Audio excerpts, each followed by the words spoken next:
आज हम लोग देखेंगे मैथ्स का जो एक टॉपिक बाकी रह गया था वो थ्योरी ऑफ इन्फेरेंस। ये बेसिकली इन्फेरेंस पे बेस्ड क्वेश्चन है। तो अब बाकी ये जितने इसके थ्योरी है ना वो थ्योरी एमसीक्यू के पर्पस के लिए बस पढ़ लेना नोट से। और इसमें बेसिकली हम लोग करते क्या है ना, तो हम लोग के पास ना कुछ स्टेटमेंट गिवन होंगे, argument of sequence of statement given होंगे जिसको हम लोग प्रीमाइसेस कहते हैं।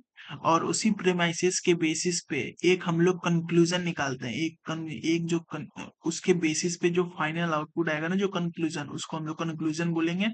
और ये बाकी जितने भी स्टेटमेंट है ना, ये सारे समझो एन नंबर ऑफ स्टेटमेंट है। उस एन नंबर ऑफ स्टेटमेंट के बेसिस पे हम लोग ना क्या कर रहे हैं, तो कंक्लूजन निकाल रहे हैं। तो कंक्लूजन जो है ना, उसका जो लॉजिकल वैलिड आर्ग्यूमेंट कब हम लोग कहेंगे, तो जब उसका कंजंक्शन होगा। जितना भी जो ये प्रीमाइसेस है ना, जितना भी ये प्रीमाइसेस है P1 P2 P3 Pn, जो जितना भी है सबका जो अगर कंजंक्शन हम लोग निकालेंगे, वो अगर इम्प्लाइज कर रहा है किसी कंक्लूजन पे। ये यहाँ पे ये जो सी है ना, ये सी क्या है, तो ये कंक्लूजन है। अगर ये प्रीमाइसेस अगर ट्रू है, तो अगर ये जितने प्रीमाइसेस अगर ये है, ये प्रीमाइसेस अगर ट्रू है, तो ये कंडीशनल जो कंक्लूजन है ना, ये भी ट्रू होगा। तो बेसिकली इसको हम लोग रिप्रेजेंट ऐसे करते हैं। और बाकी अब जो है ना, इसको हम लोग क्वेश्चन जब हम लोग सॉल्व करेंगे, तो क्वेश्चन सॉल्व करने के लिए ना दो रूल होते हैं। पहला एक रूल पी और एक रूल टी। तो रूल पी में क्या होता है, तो ऐसा प्रीमाइसेस जो कि हम लोग क्वेश्चन से जो है ना, स्टेप में हम लोग ऐड कर रहे हैं, प्रीमाइसेस जो है ना, जो इंट्रोड्यूस कर रहे हैं क्वेश्चन से लेके अपने सॉल्यूशन में, उसको हम लोग रूल पी कहेंगे। और रूल टी क्या होगा, तो रूल टी जो है ना, जो हम लोग कोई फॉर्मूला या फिर डेरिवेशन के मदद से अगर हम लोग किसी को लिख रहे हैं, तो उसको हम लोग रूल टी कहेंगे। तो ऐसे ही ना कुछ फॉर्मूले हैं। ये जो इन्फ्रेंस में ना, इन्फ्रेंस में मेन जो है ना, ये सारे फॉर्मूले हैं। तुम्हें ये फॉर्मूले तुम्हें अच्छे से आने चाहिए। तो ये फॉर्मूले, ये जो है ना, इसके फॉर्मूले के बेसिस पे ही हम लोग अब सॉल्व करेंगे इसको। तो मेनली जो है ना, इसमें कितने फॉर्मूले, टोटल 9 फॉर्मूले हैं। तो ये टोटल 9 फॉर्मूले जो है ना, सबको अच्छे से याद करना है। जैसे कि है ना, इस फॉर्मूले में जैसे कि ये इसका ये सिंबल है, समझो ए। मतलब ये जो है ना, ये P और divided by P union Q, इसका इक्विवेलेंट क्या होता है, तो इसका इक्विवेलेंट ये होता है P implies P union Q, जो है ना वो इसका इक्विवेलेंट होता है। बेसिकली हम लोग कर क्या रहे हैं ना, तो ये एक तरह से एडिशनल, इसका जो रूल होगा ना, इसका नाम है एडिशन रूल। इसमें हम लोग एडिशन कर रहे हैं। और इसका जो यही जो बी पार्ट है ना, इसमें भी क्या हो रहा है, तो एडिशन हो रहा है। तो और फिर ये जो सेकंड पार्ट है, सेकंड रूल है, इसमें क्या है, तो इसमें हम लोग के पास सिंप्लीफिकेशन हो रहा है। बेसिकली हम लोग कर क्या रहे हैं ना, तो समझो पी ऊपर में पी इंटरसेक्शन क्यू था, उसमें से अगर क्यू गायब होके बस पी बचा, तो एक तरह से हम लोग सिंप्लीफाई कर रहे हैं। और यहाँ पे देखो, इसमें पी इंटरसेक्शन क्यू था। इस पी इंटरसेक्शन क्यू में से ये पी जो है, ये पी गायब हो जाए तो बस क्यू बचेगा। तो ये जो है ना, हम लोग क्या कर रहे हैं, बेसिकली सिंप्लीफाई कर रहे हैं। ऊपर वाले में क्या कर रहे थे, ऊपर वाले में पी था, इसमें हम लोग क्यू को ऐड किए। ऐसे ही हम लोग क्यू था, उसमें क्या किए, पी को ऐड किए। तो यहाँ पे एडिशन हो रहा था, यहाँ से सिंप्लीफिकेशन हो रहा था, सिंप्लीफिकेशन हो रहा है। अब ऐसे ही जो है ना, पी और क्यू दो स्टेटमेंट है। दो स्टेटमेंट के बीच में अगर हम लोग कंजंक्शन लगा देंगे, तो उसको हम लोग कंजंक्शन रूल के अकॉर्डिंग कहेंगे। मतलब एक तरह से बेसिकली हम लोग कर क्या रहे हैं, तो जो दो इंडिपेंडेंट स्टेटमेंट है ना, उस पे हम लोग कंजंक्शन लगा सकते हैं। ऐसे ही अगर P टेंस टू, मतलब P इंप्लाइज Q, अगर हम लोग के पास P कंडीशनल Q, हम लोग के पास एक कंजंक्शन मतलब प्रीमाइसिस है, और दूसरा प्रीमाइसिस बस P है, अकेलौता P। तो इसमें क्या होता है, तो इसमें जो है ना, ये दोनों आपस में जो P है ना, वो कैंसल आउट हो जाते हैं और बस Q बच जाता है। इसको हम लोग कहते हैं मॉडुलस पोमेंस। और ये जो है, अगर अब इसी के जैसा सिमिलर एक होता है P इम्प्लाइज Q। और फिर यहाँ पे पिछले में क्या था, ये P और P जो है सेम था। इसमें क्या है, ये P इम्प्लाइज Q है, लेकिन यहाँ पे क्या है, नेगेशन ऑफ Q है। तो इसमें जो वैल्यू आएगा ना, उसका वैल्यू आएगा नेगेशन ऑफ P। तो इसको हम लोग कहेंगे मॉडुलस टोल मोडस टोलेंस, इसको हम लोग कहेंगे। ये 5 फॉर्मूले जो है ना, अच्छा, ये और ये जो फॉर्मूला है, ये 6 फॉर्मूले जो है ना ऊपर के, ये मेजोरिटी में यूज होंगे। मतलब बहुत सारे क्वेश्चन में ना, ये 6 क्वेश्चन ही तुम देखोगे कि बहुत ज्यादा यूज हो रहा है। और तो ये जो छठा क्वेश्चन है ना, ये छठा क्वेश्चन हम लोग ना हमेशा से ये पढ़ते आ रहे हैं, यूनिट 1 से ही। ट्रांजिटिव प्रॉपर्टी क्या होती है, बस ये वही उसी के जैसा है। अगर P टेंस टू Q है, Q टेंस टू R है, तो P टेंस टू R होगा, ये एक ट्रांजिटिव का ही प्रॉपर्टी के जैसा रूल है। तो इसको हम लोग क्या कहते हैं, इसको हम लोग कहते हैं हाइपोथेटिकल हाइपोथेटिकल सिलोगिज्म। इसको हम लोग स्लॉक्स कहते हैं, हाइपोथेटिकल स्लॉक्स किसको कहते हैं।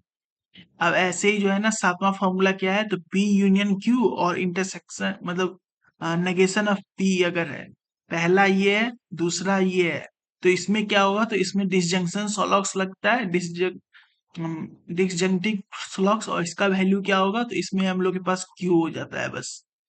तो इसमें जो है ना इस वाले में और इस वाले में ये जो है ना, ये जो था यहाँ पे P यूनियन P, ये जो वैल्यू था और ये वैल्यू था लगभग सेम ही है, मतलब वैल्यू जो है ना वैल्यू के पर्पज से सेम है। अंतर क्या था, यहाँ पे ये एरो का सिंबल था, तो यहाँ ये मतलब इसमें हो गया हम लोग के पास डिसजंक्शन का सिंबल, और यहाँ पे ये P अकेला था, तो यहाँ पे नेगेशन ऑफ P हो गया, लेकिन वैल्यू सेम आया। और ये जो दो फॉर्मूले है ना, ये जल्दी यूज नहीं होता है, तो ये तुम चाहो तो पढ़ो या फिर वैसे अगर पढ़ के ही रखो, क्योंकि वैसे जल्दी यूज नहीं होगा, लेकिन ये तुम्हें मतलब पढ़ना है एमसीक्यू के पर्पज के लिए। तो तुम्हें एमसीक्यू में ना तुम्हें डायरेक्ट फॉर्मूला और बेसिस पे ही तुम्हें आ जाएगा क्वेश्चन। जैसे कि ना तुम्हें बोलेगा ना कि which of the following statement will represent hypothetical slocks, तो हाइपोथेटिकल स्लॉक्स के लिए कौन सा है, तो ये फॉर्मूला जो है ना ये तुम्हें अच्छे से मालूम होना चाहिए कि ये है। और इसी को ना हम लोग बस इक्विवेलेंट, ये जो है ना ये इक्विवेलेंट हम लोग इसको ही लिखे हैं।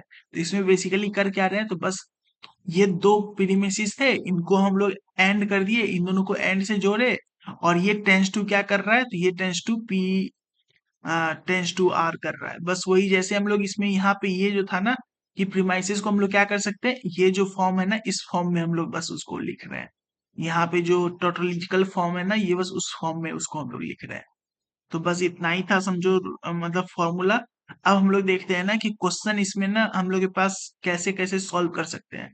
तो पहला तो एक डायरेक्ट मेथड से हम लोग एक सॉल्व करते हैं। तो डायरेक्ट मेथड में क्या होता है ना, तो जो हम लोग के पास प्रूफ करने को है, जैसे कि इसमें है ना इस क्वेश्चन में so that T and S can be derive from the premises, ये प्रीमाइसेस गिवन है और इसमें से बोला है ना कि सो दैट ये कैन बी डिराइव, मतलब इस प्रेमाइसिस का मदद लेके और कुछ ऑपरेशंस का मदद लेके तुम्हें ना ये वैल्यू लानी है, कुछ भी करके तुम्हें ये लानी है। अगर ये अगर आ गया तो ये समझो सही है।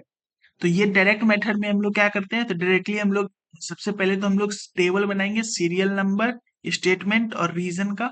तो सीरियल नंबर है और स्टेटमेंट है और रीजन, तो सबसे पहले सीरियल नंबर 1 हम लोग स्टार्ट करेंगे। इसमें से ना हम लोग अब जो है ना यहाँ पे अब ना तुम्हें खुद से लॉजिक लगाना आना चाहिए। तुम्हें प्रैक्टिस अगर जितने क्वेश्चन का करोगे ना उसके बेसिस पे तुम्हें लॉजिक बनेगा कि तुम क्या करोगे तो तुम्हें वो वैल्यू आ जाए। तो उसके लिए जो है ना तुम्हें प्रैक्टिस करना होगा। इस ये पूरा जो टॉपिक है ना ये पूरा टॉपिक है प्रैक्टिस के ऊपर। तुम जितना प्रैक्टिस करोगे ना तुम्हें उतना लॉजिक लगाना आएगा, उसके बेसिस पे तुम क्वेश्चन सॉल्व कर सकते हो। तो इस क्वेश्चन में जैसे कि हम लोग क्या कर सकते हैं, इसमें हम लोग सबसे पहले हम लोग पी कुछ नहीं देख रहे हैं, तो सबसे पहले जो सबसे सिंपलर हम लोग को लग रहा है पी इंप्लाइज क्यू जो है उसको हम लोग सबसे पहले हम लोग ले लिए। और ये जो पहला जो लिए है ना ये हम लोग कहाँ से लिए हैं, इस प्रीमाइसेस से लिए हैं। तो इस प्रीमाइसेस से लिए हैं तो इसको हम लोग इसीलिए रूल पी लिखे हैं, क्योंकि प्रीमाइसेस से अगर जब हम लोग लेते हैं ना तो उसको हम लोग रूल पी कहते हैं। अगर इसके ऊपर में कोई अगर ऑपरेशन अगर करेंगे तो उसको हम लोग रूल टी करेंगे। तो ये प्रीमाइसेस से लिए, और ये याद रखना ना कि प्रीमाइसेस तुम बस एक बार ले सकते हो पूरे में, मतलब ऐसा नहीं है ना कि पी एरो क्यू अगर हम लोग ले लिए तो दोबारा से पी एरो क्यू हम लोग कहीं और ले लेंगे, दोबारा से हम लोग नहीं ले सकते हैं। बस कहीं एक मतलब ये जो है ना बस एक बार तुम ले सकते हो, तो एक बार यहाँ ले लिए। अब जो है ना दूसरा अभी पी एरो क्यू से हम लोग के पास कुछ समझ में नहीं आ रहा है, तो अब हम लोग क्या करेंगे, तो पी एरो मतलब क्यू एरो जो नेगेशन आर है, क्यू एरो नेगेशन आर, इसको भी हम लोग ले लेंगे। तो इसको लेंगे तो इसको भी, ये क्या है, ये हम लोग प्रीमाइसेस यहाँ से उठा के लाए यहाँ पे, तो ये क्या होगा, ये भी रूल पी को फॉलो करेगा क्योंकि ये प्रीमाइसेस से हम लोग लेके आए हैं। अब ऐसे ही जो है ना इसका ये जो थर्ड आया, ये थर्ड कैसे आया, तो देखो ये पी एरो क्यू है और ये क्यू एरो इतना है, तो मतलब ये किसका एक ट्रांजिटिव जैसा जो फॉर्म था, और जो ट्रांजिटिव जैसा फॉर्म था उसका नाम क्या था, हाइपोथेटिकल स्लॉक्स। तो हाइपोथेटिकल स्लॉक्स का मदद करके हम लोग पी टेंस टू आर हम लोग कर सकते हैं। तो पी टेंस टू आर का मतलब क्या, तो ये जो p है इसका वैल्यू जो है वो किसका r के बराबर, इसके इक्वल हो जाएगा। तो p tends to negation of r, ये हो गया। ये किसका मदद से हम लोग किए, तो ये हम लोग रूल t लगाए, क्योंकि कुछ ऑपरेशन किए ना, इसमें कुछ हम लोग ऑपरेशंस किए, और ऑपरेशन किसके किसके बीच में किए, सीरियल नंबर 1 और सीरियल नंबर 2 इन दोनों के बीच में। तो इसीलिए यहाँ जो ये रीजन है ना, रीजन में तुम्हें प्रॉपर लिखना होगा एग्जाम में कि तुम कौन सा रीजन यूज कर रहे हो। तो प्रॉपर इसमें लिखना होगा। रूल टी हम लोग यहाँ पे यूज कर रहे हैं, ऐसे ही हम लोग 1 और 2 पे ऑपरेशन परफॉर्म कर रहे हैं, फर्स्ट और सेकंड सीरियल नंबर पे ऑपरेशन परफॉर्म कर रहे हैं। और ये कौन सा लॉ है, तो हाइपोथेटिकल स्लॉक्स जो है ना, ये हम लोग यूज कर रहे हैं इसमें। अब हम लोग देखेंगे कि अब हम लोग के पास ये आया, अब हम लोग कौन सा ले, तो हम लोग यहाँ पे से फिर हम लोग ये आर जो वैल्यू है ना, ये आर का वैल्यू यहाँ से उठा के ले आए, ये प्रीमाइसेस से उठा के लाए हैं, इसीलिए ये जो है ना, ये क्या है, रूल पी है। अब जो है ना, इसमें से हम लोग देख रहे हैं कि P मतलब P एरो नेगेशन आर है और ये आर है। अगर इन दोनों का, अगर हम लोग इन दोनों के रिलेशन में कोई हम लोग के पास फॉर्मूला है, तो देखो यहाँ पे इन दोनों के रिलेशन में ये फॉर्मूला है हम लोग के पास। तो इस फॉर्मूले के बेसिस पे हम लोग क्या कर सकते हैं, इस फॉर्मूले के बेसिस पे हम लोग उसको निकाल सकते हैं। तो जैसे कि है ना, P एरो नेगेशन आर है और ये आर है, तो इसको हम लोग क्या कर सकते हैं, इसको हम लोग नेगेशन ऑफ P के लिख फॉर्म में लिख सकते हैं। जैसे कि हम लोग यहाँ पे लिखे थे, ये जो है ना, इसके बेसिस पे हम लोग लिख सकते हैं। तो इसमें जो है ना, इसको हम लोग क्या कर सकते हैं, तो उसके फॉर्म में लिख के, तो इसी में हम लोग क्या करेंगे, नेगेशन ऑफ P लिखेंगे, नेगेशन ऑफ P। और इसका इसका जो रीजन क्या होगा, तो रीजन हो जाएगा रूल टी। ये रूल टी क्यों, क्योंकि इसमें हम लोग कुछ ऑपरेशन परफॉर्म किए हैं, इन दोनों के बीच में ऑपरेशन परफॉर्म किए हैं।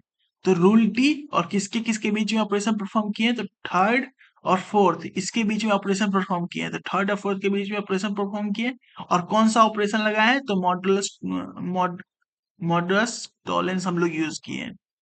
अब जो है ना, अब उसके बाद ये बस ये अभी यहाँ पे बचा हुआ है। तो इसके बाद हम लोग क्या करेंगे, ये देख रहे हैं, ये वैल्यू हम लोग लेंगे, इस वैल्यू को हम लोग यहाँ पुट करेंगे। तो ये प्रीमाइसेस से उठा के लाए, इसीलिए रूल पी हो गया। अब जो है ना, इन दोनों में हम लोग देख रहे हैं ना कि इन दोनों में क्या हो रहा है। तो इसमें हम लोग क्या कर रहे हैं, तो ये देखो नेगेशन ऑफ पी है और ये P implies T and S है। तो इसको हम लोग क्या लिख सकते हैं, तो इसमें हम लोग के पास क्या हो जाएगा, तो इसमें हम लोग के पास ये जो फॉर्म है ना, इस फॉर्म में हम लोग लिख सकते हैं इसको। मतलब P यूनियन Q है और नेगेशन ऑफ P है ना, उसके फॉर्म में है। तो यही देखो, ये P यूनियन Q है, यहाँ पे ये P यूनियन Q और ये नेगेशन ऑफ P इसके फॉर्म में है। तो इसको हम लोग क्या लिख सकते हैं, इसको हम लोग लिख सकते हैं डायरेक्टली Q के फॉर्म में, इक्वल टू Q होता है। यहाँ पे ये देखो इक्वल टू Q होता है, यहाँ पे डिसजंक्टिव सिलॉक्स में, तो डिसजंक्टिव सिलॉक्स में इसका हम लोग यूज कर सकते हैं। तो टी एंड एस आ गया। तो इसका ये किस रूल से बेसिस पे आया, तो रूल टी के बेसिस पे आया। 5 और 6 के बीच में हम लोग ऑपरेशन किए, और कौन सा ऑपरेशन परफॉर्म किए, तो डिसजंक्शन सिलॉक्स हम लोग यूज किए। तो ये हम लोग के पास फर्स्ट क्वेश्चन था। और इसमें ना मेन तुम्हें लॉजिक लगाना है कि कौन सा पहले हम लोग ले, क्योंकि ये जैसे कि हम लोग इसको पहले लिए ना, उसके बाद इसको लिए, ऐसा जरूरी नहीं होगा कि तुम्हें line by line her bar her question में ना तुम्हें पहले यही लेना हो, ऐसा जरूरी नहीं होगा। तो तुम्हें ये लॉजिक लगाना होगा, तुम्हें मन में ये सोचना होगा कि कौन सा हम लोग पहले लेंगे ना, तो उससे वो आंसर आ सकता है। तो उसके बेसिस पे तुम्हें ऑपरेशन परफॉर्म करने होंगे और उसके बेसिस पे ये क्वेश्चन ये सॉल्व होगा। तो तुम्हें इस ये जो टॉपिक है ना, इसको इस टॉपिक का मेनली है कि प्रैक्टिस तुम्हें करना होगा, प्रैक्टिस से ही ये क्वेश्चन सॉल्व होगा। अब ऐसे ही जो है ना, ये सेकंड क्वेश्चन है। सेकंड क्वेश्चन में क्या है ना, तो वो मतलब प्रोसेस इसमें सेम होगा, प्रोसीजर सेम प्रोसीजर फॉलो होगा। इसमें बस क्या कर रहा है ना, सो डैट ये जो पूरा है, ये फर्स्ट प्रीमिसिस है, ये सेकंड प्रीमिसिस है, ये थर्ड प्रीमिसिस है, ये फोर्थ प्रीमिसिस है। Implies negation P, implies negation P का मतलब क्या है, ये हम लोग को निकाल के लाना है। मतलब फाइनल आउटपुट जो कंक्लूजन आएगा ना, कंक्लूजन ये होना चाहिए। क्योंकि इक्वल टू जो है ना, ये किसके फॉर्म में है, ये नेगेशन के फॉर्म में, इसी के फॉर्म में यहाँ पे हम लोग के पास है, ये जो है ना, इसी के फॉर्म में ये गिवन है। तो ये कंक्लूजन वो आना चाहिए। तो हम लोग जो है ना, इसको हम लोग सॉल्व करेंगे। तो इसमें हम लोग के पास कितने प्रेमाइसेस है, एक, दो, तीन और चार, चार प्रेमाइसेस है। हम लोग सबका यूज करके, मतलब हम लोग देखेंगे ना कि कैसे हम लोग इसमें ये ला सकते हैं। तो सबसे पहले हम लोग के पास ये जो था, इसको हम लोग ले लिए P and P arrow Q and R arrow S, ये वैल्यू लिए, और ये हम लोग प्रीमाइसेस से उठा के लाए, इसीलिए हम लोग रूल P यूज किए। अब जो है ना इसमें हम लोग क्या कर सकते हैं, इसमें हम लोग सिंप्लीफिकेशन ऑपरेशन परफॉर्म कर सकते हैं। सिंप्लीफिकेशन में क्या होता है, सिंप्लीफिकेशन में देखो यहाँ पे हम लोग के पास क्या होता है, तो P इंटरसेक्शन Q है, उसमें से हम लोग क्या लिख सकते हैं, पहले P को लिख सकते हैं अकेला, और P इंटरसेक्शन Q है ना, उसमें से हम लोग Q को भी लिख सकते हैं, अकेला P को भी लिख सकते हैं, अकेला Q को भी लिख सकते हैं। तो ये जो है, ये जो क्वेश्चन है, इस क्वेश्चन में ना ये समझो, मान लो पूरा अगर एक P है और ये पूरा एक Q है, तो P एंड Q जो है उसको हम लोग क्या लिख सकते हैं, अकेला P, ये पूरा जो है ये अकेला P और अकेला Q हम लोग लिख सकते हैं सिंप्लीफिकेशन के बेसिस पे। तो इसीलिए जो सीरियल नंबर सेकंड और सीरियल नंबर थर्ड है ना, वो T ऑपरेशन परफॉर्म हुआ है। और कौन से सीरियल नंबर पे, तो फर्स्ट पे उसका यूज हुआ है, और कौन सा ऑपरेशन यूज किया, तो सिंप्लीफिकेशन हम लोग किए हैं। अब इसको हम लोग और नहीं कर सकते हैं, तो अब उसके बाद हम लोग क्या किए, फोर्थ वाले को लिए। फोर्थ वाले में, फोर्थ सीरियल नंबर में हम लोग क्या किए, इसको हम लोग ये जो प्रीमाइसिस है ना, इस प्रीमाइसिस का हम लोग यूज किए, इस प्रीमाइसिस को हम लोग लेके आए, इस प्रीमाइसिस को यहाँ ले आए, तो ये प्रीमाइसिस से लाए, इसीलिए इसका रीजन पी है। अब जो है ना इसमें भी सेम चीज करेंगे, इसको भी हम लोग क्या कर सकते हैं, ब्रेक करके सिंप्लीफाई कर सकते हैं। सिंप्लीफिकेशन हम लोग करेंगे T4 पे, तो ये अलग हो गया, ये अलग हो गया, ये हम लोग सिंप्लीफिकेशन बस किए हैं। अब जो है ना हम लोग देखेंगे ना कि देखो ये P टेंस टू Q है, यहाँ पे P टेंस टू Q है, और यहाँ पे Q टेंस टू T है। तो हम लोग इसको लिख सकते हैं P टेंस टू T, इसको हम लोग लिख सकते हैं ना, ये ट्रांजिटिव के तरह काम करेगा, और ये ट्रांजिटिव की तरह जो काम करता है उसको हम लोग क्या कहते हैं, तो हाइपोथेटिकल स्लॉक्स कहते हैं। तो हाइपोथेटिकल स्लॉक्स हम लोग यूज करके P टेंस टू T आ गया। अब इसी के जैसा ना सिमिलरली हम लोग क्या कर सकते हैं, तो देखो इसमें हम लोग के पास R टेंस टू S है, R टेंस टू S है, और S टेंस टू U है। तो इसको हम लोग लिख सकते हैं R टेंस टू U, मतलब R टेंस टू S था और S टेंस टू U था, तो इसको हम लोग लिख सकते हैं R टेंस टू U। और इस ये किस बेसिस पे हुआ, तो ये T36 पे, मतलब ये जो वैल्यू था 6 का वैल्यू, और यहाँ पे ये जो 3 का वैल्यू, इसमें हम लोग ऑपरेशन परफॉर्म किए हैं, और कौन सा, तो हाइपोथेटिकल स्लॉक्स हम लोग यूज किए हैं। तो हाइपोथेटिकल स्लॉक्स करके ये आ गया। अब हम लोग क्या करेंगे, तो ये हम लोग के पास जो आखिरी, मतलब ये जो था, इसमें हम लोग पहले ये नहीं ले रहे हैं, इसमें हम लोग ये ले रहे हैं। तो ये वाला जो है ना, हम लोग पीमाइसिस, इसको हम लोग उठा के लाए, और ये इसको उठा के लाने के बाद हम लोग यहाँ पे इसको रख दिए। तो ये हम लोग इसीलिए रखे ना, तो ये मतलब ये हम लोग प्रीमाइसिस से उठा के रखे, इसीलिए जो है ना इसका जो रीजन है वो क्या होगा, तो बस P होगा। अब जो है ना P टेंस टू R हो गया, और ये जो P टेंस टू R है और R टेंस टू U है, ये R टेंस टू U है, तो हम लोग क्या लिख सकते हैं, P टेंस टू U हो जाएगा। तो P टेंस टू U हुआ, किसके बेसिस पे, तो T89, इन दोनों का ऑपरेशन हम लोग परफॉर्म किए, और कौन सा ऑपरेशन परफॉर्म किए, तो हाइपोथेटिकल स्लॉक्स हम लोग यूज किए। अब हम लोग क्या करेंगे, तो अब इस दोनों में ना हम लोग इंटरसेक्शन कर देंगे। जैसे कि है ना ये P, मतलब ये जो वैल्यू था सेवंथ वैल्यू, और ये जो 10th वैल्यू है, इन दोनों के बीच में ना हम लोग क्या करेंगे, इंटरसेक्शन मतलब कंजंक्शन हम लोग रूल लगाएंगे। मतलब इन दोनों को हम लोग एक साथ जोड़ देंगे, तो इन दोनों को जोड़ने के बाद हम लोग के पास ये वैल्यू आया। अब ये वैल्यू आया है ना, तो अब हम लोग जो है पिछला जो टॉपिक पढ़े थे, इक्विवेलेंस का जो हम लोग फॉर्मूला, जो हम लोग जो उसमें हम लोग प्रूफ कर रहे थे विदाउट ट्रूथ टेबल का, उसमें इक्विवेलेंस का, जैसे कि देखो यहाँ पे ऊपर में जो क्वेश्चंस हम लोग सॉल्व किए थे ना, उसमें जो इक्विवेलेंस का फॉर्मूला था, अ, ये रहा, ये जो इक्विवेलेंस का फॉर्मूला था ना, इसमें हम लोग के पास जो है ना, इसका एक हम लोग के पास फॉर्मूला था ये। तो इस फॉर्मूले के बेसिस पे ही ना हम लोग अब उसको सॉल्व करेंगे। तो इस फॉर्मूले के बेसिस पे ना, इक्विवेलेंस का फॉर्मूला के बेसिस पे उसको हम लोग सॉल्व करेंगे। तो क्या होगा, P टेंस टू T है और P टेंस टू U है, तो हम लोग क्या लिख सकते हैं, P tends to T and U। ऊपर में जो फॉर्मूला था ना, वो ये वाला फॉर्मूला हम लोग यूज किया है, उसमें गलत आइकन को मार्क किए थे। जैसे कि है ना P टेंस टू Q है और P टेंस टू R है, तो इसको हम लोग क्या करते हैं, P tends to Q and R करते हैं। वही चीज हम लोग उसमें की है, वहां पे क्या था, P टेंस टू R था, और यहाँ पे हम लोग के पास क्या है, P टेंस टू T है और P टेंस टू U है। तो हम लोग क्या कर रहे हैं, तो P tends to T and U हम लोग कर रहे हैं। तो इसमें हम लोग ये कौन सा लॉ हम लोग यूज किए, तो ये जो है ना T11th ऑपरेशन में हम लोग यूज किए। और कौन सा लॉ, तो ये जो लॉ था ना, हम लोग इक्विवेलेंस का जो लॉ था, ये इक्विवेलेंस का लॉ हम लोग यूज किए। अब ऐसे ही जो है ना ये जो वैल्यू था, अब ये वैल्यू में अब हम लोग देखेंगे तो हम लोग के पास एक प्रीमाइसिस और बचा हुआ है। ये प्रीमाइसिस, इस प्रीमाइसिस को हम लोग लेके आएंगे। तो ये प्रीमाइसिस को हम लोग लेके आए, यहाँ पे ये वो प्रीमाइसिस लिखे, ये प्रीमाइसिस लेके आए, इसीलिए ये रूल पी हो गया। अब रूल पी हो गया, अब इन दोनों के बीच में हम लोग करेंगे। तो इन दोनों के बीच में हम लोग देखेंगे कौन सा लॉ यूज कर सकते हैं। तो इसमें देखो यहाँ पे पी, पी और क्यू और इंटरसेक्शन पी, इसका हम लोग यूज, नहीं इसका नहीं हम लोग कर रहे हैं। पी, इसमें ना हम लोग इसका यूज कर रहे हैं, पी टेंस टू क्यू है, और एक हम लोग क्या है इंटरसेक्शन मतलब नेगेशन ऑफ क्यू है, इसका हम लोग यूज कर रहे हैं। फिफ्थ वाले का मॉडुलस टोलेंस का हम लोग यूज कर रहे हैं।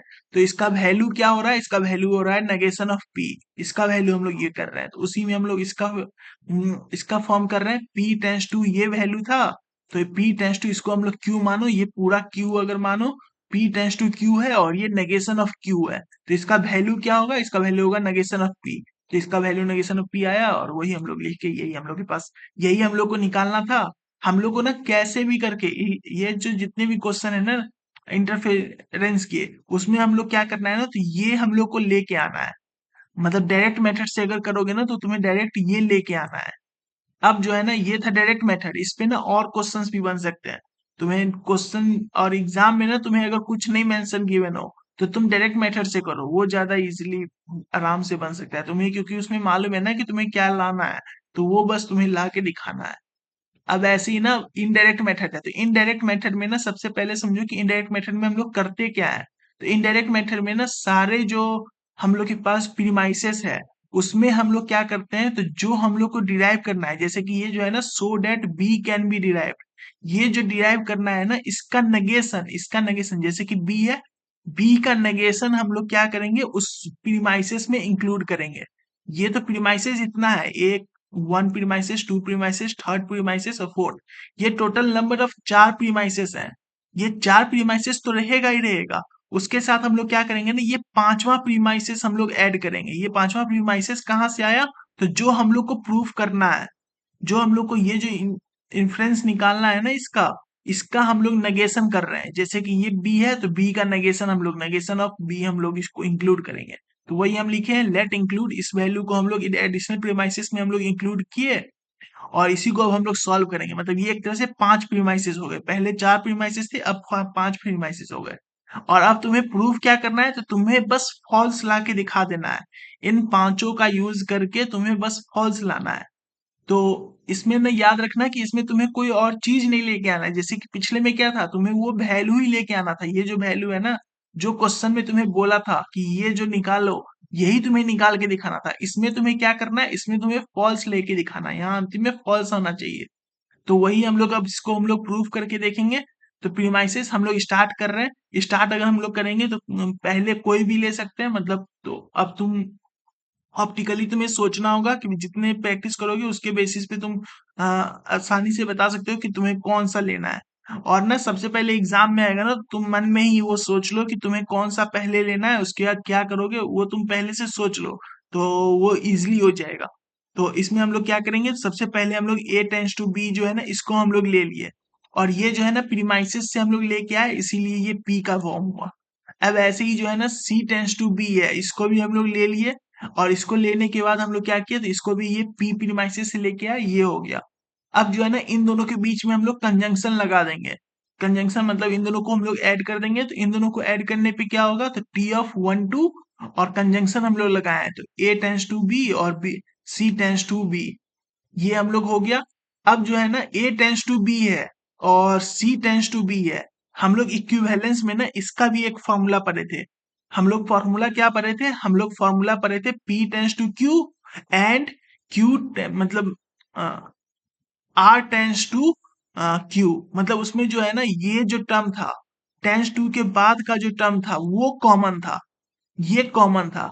तो उसमें हम लोग क्या करते थे, ये जो सिंबल है इस सिंबल को हम लोग चेंज करते थे, और ये कॉमन टर्म्स तो यहाँ एरो के बाद ये कॉमन जो टर्म था ना वो तो रहेगा ही। अब बस इसका जो है ना ए टेंस टू, ए और सी है, इन दोनों के बीच में बस ये जो सिंबल है इसको हम लोग चेंज करते थे। तो ये सिंबल चेंज करके ये इक्विवेलेंस लॉ है। हम लोग ऊपर में ही ना इक्विवेलेंस का वो देख चुके हैं कि कैसे हम लोग करते हैं। तो उसके बेसिस पे ही हम लोग करेंगे ए इक्विवेलेंट, मतलब ए यूनियन सी और टेंस टू बी जो है ना, ये हम लोग इक्विवेलेंस से निकाल के लाए। अब ऐसे ही जो है ना हम लोग के पास ये जो थर्ड प्रीमाइसेस है इसको हम लोग इंक्लूड करेंगे, D tends to A intersection C. तो मतलब ए यूनियन सी, तो ये हम लोग के पास ये आ गया। अब जो है ना देखो इसमें ना D tends to A intersection C है, और डी ए इंटरसेक्शन सी जो है ना वो किसके टेंस कर रहा है, वो बी टेंस टू बी है। तो हम लोग क्या लिख सकते हैं, डी टेंस टू बी लिख सकते हैं। ये जो है ना इसको हम लोग के पास रिलेटेड है, और ये जो है ना इसको एक तरह से ट्रांजिटिव प्रॉपर्टी की तरह हम लोग यूज कर सकते हैं इसको। ट्रांजिटिव प्रॉपर्टी के लिए कौन सा लॉ होता है, तो हाइपोथेटिकल स्लॉक्स। तो इसको हम लोग शॉर्ट फॉर्म में हाइपोथेटिकल स्लॉक्स को हम लोग ऐसे लिखें, हाइपोथेटिकल स्लॉक्स का हम लोग यूज किए। हाइपोथेटिकल स्लॉक्स में तो डी टेंस टू बी हो गया। अब जो है ना डी टेंस टू बी हो गया, इसमें हम लोग क्या करेंगे, हम लोग के पास अब एक और डी है, ये डी है अकेला, तो इसको हम लोग अब लेके आएंगे, ये प्रीमाइसेस से हम लोग लेके आए, इसीलिए इसका रूल क्या होगा, ये पी हो गया। अब जो है ना डी टेंस टू बी है और यहाँ ये डी है, तो इसमें इन दोनों के बीच में ना एक ऑपरेशन हम लोग ऊपर में देखेंगे ना, तो एक ऑपरेशन है जिसमें सेम वैल्यू अगर हो, मतलब जैसे कि है ना ये जो वैल्यू था मॉडुलस पोलम्स का पोनेस का वैल्यू जो था ना, इसका वैल्यू इसमें क्या है, p टेंस टू q है और p है बस, मतलब दोनों वैल्यू जो है ना सेम है और एक अलग वैल्यू है, तो उसमें वैल्यू क्या आ जाता है, तो बस q आ जाता है। तो यहाँ पे देखो यहाँ पे क्या हो रहा है, इस क्वेश्चन में हम लोग के पास क्या हो रहा है, तो ये d टेंस टू b था और यहाँ बस d है, तो ये दोनों वैल्यू जो है ना सेम है, बस ये अलग है। तो आंसर में क्या आएगा, तो बस यही जो अलग है ना ये आंसर में आएगा, तो बस b आ गया। और ये कौन सा रूल से, तो मॉडुलस पोमेंस ये रूल है, तो ये लिखा नहीं है वो, मतलब इसको हम लोग वो रूल जो है ना पूरा तुम्हें स्पेसिफाई करना होगा कि कौन सा रूल तुम लगा रहे हो। अब जो है ना ये हो गया। अब तुम्हारे पास जो है ना ये क्या बोले थे कि एक एडिशनल ये भी ऐड करना होगा। चारों प्रीमाइसेस तो खत्म हो गए, ये खत्म हो गया, ये खत्म हो गया, ये खत्म हो गया, ये खत्म हो गया। अब एक ये बचा, तो इसका हम लोग अब यूज करेंगे। बी आ गया था, इसमें हम लोग नेगेशन ऑफ बी जो है ना वो प्रीमाइसेस से ये एडिशन प्रीमाइसेस जो हम लोग लेके आए थे उसका हम लोग यूज किए। अब इन दोनों के बीच का इंटरसेक्शन हम लोग कर देंगे, इंटरसेक्शन करेंगे, और इंटरसेक्शन करने पे ये आया, और इसका वैल्यू क्या होता है, हमेशा फॉल्स होता है। और ये कौन से लॉ पे फॉल्स होता है, तो कॉम्प्लीमेंट लॉ के बेसिस पे ये फॉल्स होता है। तो बस इसमें हम लोग ऐसे करेंगे, बस लास्ट में फॉल्स आना चाहिए। इसके बेसिस पे और क्वेश्चन जो है ना एग्जाम्पल बुक में गिवन है, तो वो तुम चाहो तो सॉल्व कर सकते हो। अब जो है ना एक कभी कभी क्वेश्चन ना ऐसे आता है ना कि इनकंसिस्टेंट बताना होता है। तो इनकंसिस्टेंट में क्या होता है ना, तो हम लोग को क्या करना होता है, तो बस इसको हम लोग प्रूफ कर, मतलब इसमें ना हम लोग फॉल्स लेके आना होता है। तो जो है ना सेम सेट ऑफ जो प्रीमाइसेस है ना उसमें हम लोग के पास आउटपुट जो है, आउटपुट क्या करना है, फॉल्स लेके आना है। आने पे हम लोग इसको इनकंसिस्टेंट, मतलब अगर इसका जो है ना अगर कोई अगर प्रीमाइसेस है, ये एक प्रीमाइसेस है, ये एक प्रीमाइसेस है, ये एक प्रीमाइसेस है, इन तीनों में अगर हम लोग कुछ ऑपरेशन करके अगर फॉल्स अगर आ रहा है आउटपुट, तो उसको हम लोग क्या कहेंगे, तो इनकंसिस्टेंट बोलेंगे। तो यही क्वेश्चन हम लोग ऐसे करके आता है कि prove that the premises A tends to B tends to C और D tends to B intersects मतलब negation C and A tends to D are in are inconsistent. तो ये तुम्हें प्रूफ करना है। तो इसमें हम लोग क्या करते हैं, सबसे पहले तो हम लोग इसमें कोई सा भी तुम पहले ले सकते हो ना, तो सबसे पहले मान लो कि तुम ये सॉल्व कर रहे हो, ये ले लिए ए टेंस टू डी लिए, तो ये इसको हम लोग क्या किए, प्रीमाइसेस से लेके आए, प्रीमाइसेस से लेके आने के बाद हम लोग के पास ए टेंस टू डी था, तो इसको हम लोग क्या कर सकते हैं, अलग अलग लिख सकते हैं, सेपरेट सिंप्लीफिकेशन हम लोग कर सकते हैं ना। सिंप्लीफिकेशन के तौर पे इसको हम लोग ए किए, इसको हम लोग डी किए। और ये इसीलिए क्यों नहीं किए ना, हम लोग ये लॉजिक लगा के ना वो पहले ही देख लेंगे ना कि हम लोग अगर इसको अगर अलग करके ले लिए, तो फिर हम लोग क्या कर सकते हैं ना, इसके साथ इसका ऑपरेशन कर सकते हैं, इसके साथ इसका ऑपरेशन कर सकते हैं। इसीलिए हम लोग उसको पहले अलग किए, तो इसको पहले अलग किए, और इसको पहले अलग करने के लिए हम लोग फिर उसके बाद क्या किए, इस वैल्यू वैल्यू को लेके आए। इस वाले वैल्यू को लेके आने के बाद क्या किए, इसमें भी हम लोग क्या किए, तो इसमें हम लोग वो लगा दिए ट्रांजिटिव, जैसे कि है ना इसमें हम लोग के पास क्या है, आ, इसमें जो है ना ट्रांजिटिव नहीं लगा है, इसमें हम लोग के पास क्या हो जाएगा, इसमें हम लोग के पास लगा है ना वो, अभी जो ऊपर में हम लोग लगाए थे ना ये मॉडुलस कोएफिशिएंट ये लगाए हैं इसमें हम लोग। तो इसमें हम लोग कर क्या रहे हैं ना, तो देखो ये जो था ए था और ये ए था, इन मतलब ए टेंस टू बी एंड सी है और ए अकेला है। तो ये जो ए है ना, तो इसमें हम लोग क्या करेंगे, तो ये दोनों सेम थे, तो बस जो ऐसा जो फॉर्मूला था ना जिसमें पी दोनों तरफ जो है ये वैल्यू जो था, इसमें हम लोग के पास जो है ना, जैसे कि क्वेश्चन था पी टेंस टू क्यू था और ये पी था, तो इसमें हम लोग के पास आउटपुट क्या आया था, तो बस क्यू आया था। ये किस में आया था, मॉडुलस पोमेंस में आया था, मॉडस पोमेंस में आया था, उसके बेसिस पे हम लोग करेंगे। तो यहाँ पे ये गलत लिखा हुआ है, ये मॉडस पोमेंस होगा यहाँ पे, और ये बी टेंस टू सी आ गया। सिमिलरली हम लोग डी के साथ भी करेंगे, डी के साथ भी वही सेम चीज करेंगे, और इसमें भी ये गलत लिखा हुआ है, इसमें भी मॉडुलस पोमेंस की तरफ से वो आएगा, मॉडुलस पोमेंस के जरिए ये आएगा। तो ये दो वैल्यू आ गए। अब जो है ना हम लोग इस वैल्यू पे अगर हम लोग डी मॉर्गन्स लॉ लगा दें, डी मॉर्गन्स लॉ लगाएंगे तो क्या कर सकते हैं, इसको हम लोग ऐसे लिख सकते हैं, मतलब ये डी मॉर्गन्स का उल्टा अगर हम लोग लगाएं, तो इसको हम लोग क्या लिख सकते हैं, negation of B union C. तो ये मतलब डी मॉर्गन्स में क्या होता है, साइन चेंज होता है, और जो है ना सिंबल का मतलब अंदर का जो सिंबल है उसमें हम लोग सिंबल ये चेंज करते हैं। अगर ये बी है तो नेगेशन ऑफ बी होगा, नेगेशन ऑफ यहाँ सी है तो यहाँ सी होगा, और आगे में हम लोग नेगेशन लगा रहे हैं। तो ये डी मॉर्गन्स लॉ से हम लोग ये लेके आए। अब जो है ना इसका जो हम लोग के पास बी टेंस टू सी आया था, ये जो बी टेंस टू सी आया था ना, तो हम लोग के पास इक्विवेलेंस में इसका फॉर्मूला क्या है, बी टेंस टू सी का फॉर्मूला क्या होता है, negation of B union C. वही चीज जो है ना, negation of B union C, ये हम लोग लेके आए हैं इक्विवेलेंस का T5 में। यही जो फिफ्थ ऑपरेशन था ना, इसमें इसमें हम लोग ये वैल्यू हम लोग नेगेशन का हम लोग यूज करके, इक्विवेलेंस का यूज करके हम लोग लेके आए। अब जो है ना इन दोनों के बीच में हम लोग इंटरसेक्शन कर देंगे, मतलब कंजंक्शन, इंटरसेक्शन मतलब कंजंक्शन हम लोग कर देंगे, और कंजंक्शन करने के बाद क्या हो गया, ये सेम वैल्यू है, ये सेम वैल्यू है, इसमें कोई नेगेशन नहीं है, इसमें नेगेशन है। तो अगर एक तरह से ये किस फॉर्म में आ गया, तो P intersection negation of P के फॉर्म में आ गया, तो इसका वैल्यू क्या होता है, ये फॉल्स होता है। हम लोग को यही प्रूफ करके लाना था कि फॉल्स होगा। अगर ये फॉल्स अगर होगा तो उससे हम लोग क्या कहेंगे, तो ये इनकंसिस्टेंट है। तो इस यूनिट में ना मेनली जो अब ये जो लास्ट टॉपिक था बस इतना ही है।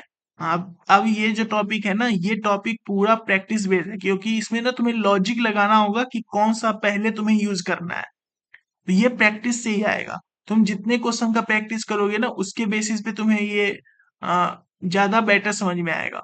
तो जैसे कि ये जो है ना, इसमें से ये सारे क्वेश्चन तो देख ही लेना, बाकी इसके अलावा ना और बाकी सारे क्वेश्चन का ना एक बार ओवरव्यू देख लेना एग्जाम के लिए। तुम्हें पूरा का प्रैक्टिस करने का जरूरत नहीं है, तुम ना बस एक बार देख लेना ना कि कौन कौन सा तुम्हें यूज किए हैं मेनली।